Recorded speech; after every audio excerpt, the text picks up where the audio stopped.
Tienes el humectante con colágeno, el protector solar, la crema de noche de 1,000 pesos. Tanta disciplina, tanto dinero invertido para después dañar tu piel todos los días con ciertos hábitos que haces sin pensar. Hola, soy Cintia Reyes y hoy te cuento 5 acciones cotidianas aparentemente inocuas con las que podrías estar perjudicando el órgano más grande de tu cuerpo, tu piel. Te adelanto, el número 5 es asquerosito y solo por eso debería provocarte algún cambio. 1. Hay una parte de tu cuerpo donde la piel es particularmente delgada y hasta pensamos que es tierno cuando vemos que un bebé la frota. Pero cada que lo haces provocas irritación. Aumentas tu riesgo de desarrollar queratocono. Esto es, una deformación que se refleja en una asimetría entre tus globos oculares. Para personas con glaucoma, esta acción puede suponer un riesgo adicional al aumentar momentáneamente su presión ocular. Lo peor es que hay estudios como este que sugieren que esta acción provoca un círculo vicioso. Te irritas, necesitas frotarte, te frotas, te irritas y así sucesivamente. Sin rodeos, deja de frotar tus párpados. Puede perjudicarte y aumenta el riesgo de infecciones. 2. Creemos que nuestra piel es un escudo impenetrable que aguanta todo y a veces nos tallamos como si quisiéramos lijar un mueble. Pero ¡sorpresa! Hay análisis como este en donde podemos visualizar el daño en el tejido en función de distintos niveles de esfuerzo aplicado. O este otro pequeño estudio realizado con enfermeras que simplemente se lavaban el antebrazo con agua y jabón para luego secarse con una toalla ordinaria. Este tipo de análisis nos muestran que estas prácticas pueden tener efectos perjudiciales en la barrera de la piel, que está ahí para protegernos, entre otras cosas, de patógenos y para ayudar a mantener la humedad. Hay poblaciones donde estos efectos son aún más notorios. Por ejemplo, aquí se revisan distintos estudios del tipo, identificando que en adultos mayores, los baños en cama, en los que se les fricciona con toallas de algodón o toallas desechables, pueden derivar en lesiones en la piel, o que la simple fricción del secado puede dañar la barrera protectora de la piel. En palabras simples, cuando te tallas, le abres la puerta a las bacterias y dejas escapar la humedad. Y ni siquiera estoy hablando de tallarte con estropajos duros o cepillos. Muchos dermatólogos recomiendan mantener tu limpieza simple y utilizar solo tus propias manos para limpiarte sin rasgar. No necesitas retirar piel muerta cada que te bañas. Nuestro cuerpo es perfectamente capaz de resolver esta parte de la higiene. Las prácticas de exfoliación, déjalas para cuando te las recomiende tu dermatólogo. 3. A veces el culpable ni siquiera eres tú, es el agua que llega a tu casa. Le llaman agua dura a la que contiene un exceso de calcio o magnesio. Este tipo de agua reduce la efectividad del jabón y el shampoo. Además, facilita que estos dejen un residuo en tu piel que puede ser particularmente irritante para personas propensas al acné, eczema y psoriasis. Estos son padecimientos que pueden ser crónicos en tu piel. Aclaro que ciertamente en el caso del acné hay bastantes más estudios que exploran la afectación por el uso de cosméticos y contaminantes ambientales que aquellos en los que se encuentra una relación con el uso de agua dura. ¿Cómo sé si a mi casa llega agua dura? Si al hervir agua quedan escamas blancas en tu olla, tienes agua dura. Solución: instala un suavizador de agua. Evita los productos con sulfatos y prefiere jabones líquidos o con glicerina. Como bono, si vives en una zona donde el agua municipal potable de repente llega color tamarindo, como me pasa a mí, un sistema de filtración general quizás no sea un lujo.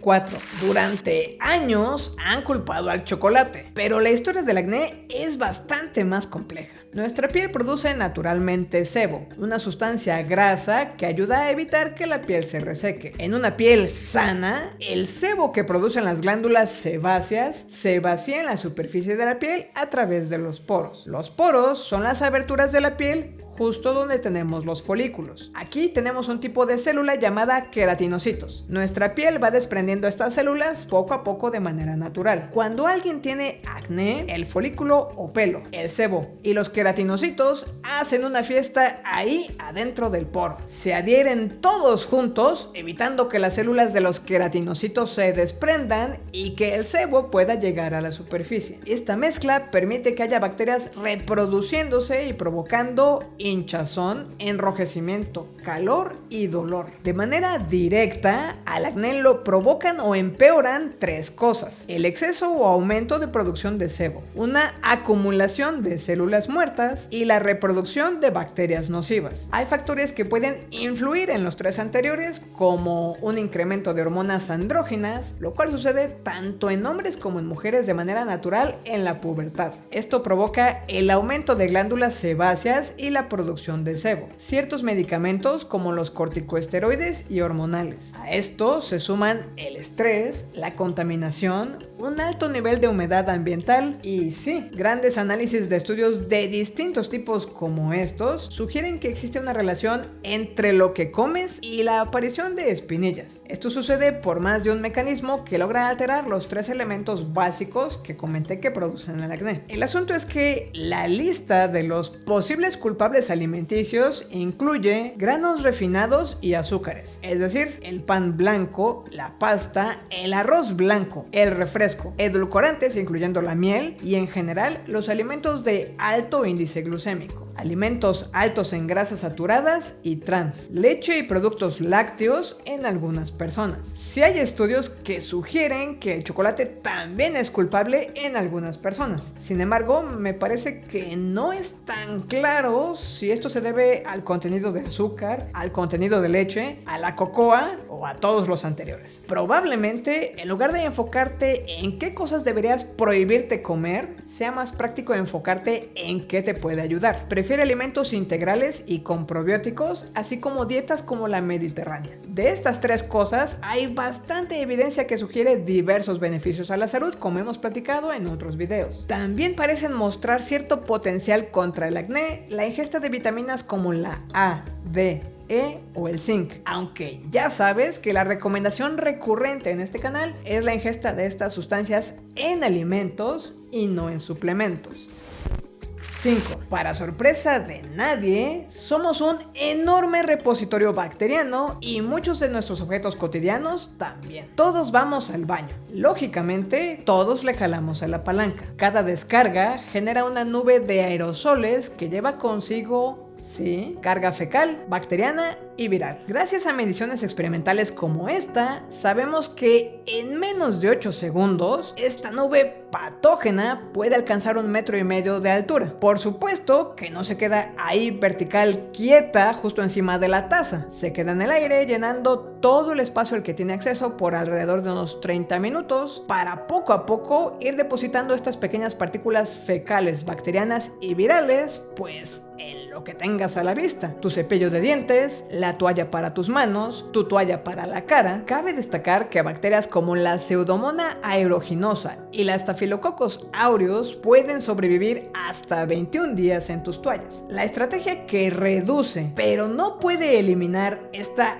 generosa liberación de aerosoles con carga fecal, bacteriana y viral es bajar la tapa siempre antes de jalarle. ¿Recuerdas que en el punto 2 mencioné que tallarse con una toalla simple lesiona la barrera de la piel que nos protege de patógenos? Potencialmente, algo de esta carga patógena que liberas en cada jalada de palanca y termina en tus toallas, tú podrías terminar empujándola a tus poros. Por ejemplo, en este estudio se identificó en una población japonesa que al tallarse la cara con toallas de nylon podían contraer una infección de Pseudomonas folliculitis. Oye, pero qué exageración. Toda la vida he tenido mis cosas ahí, expuestas a esta nube patógena y no me ha pasado nada. Quizás efectivamente nunca te ha pasado nada. Por otro lado, estudios como este sugieren que modificar la composición bacteriana de la piel podría tener cierto nivel de influencia en el acné, así como qué tipo de bacterias tenemos en nuestro tracto digestivo. En todo caso, si algo de este punto te parece relevante, baja la tapa antes de jalarle siempre. Saca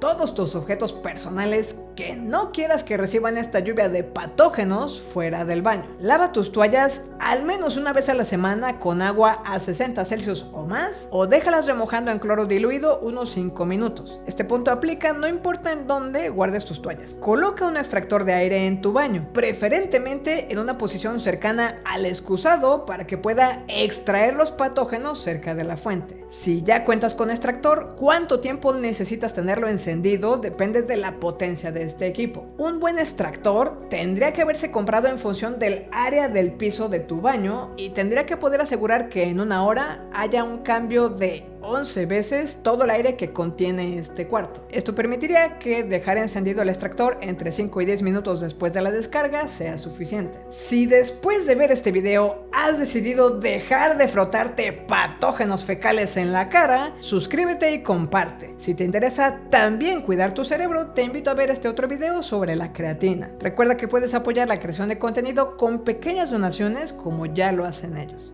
Muchas gracias.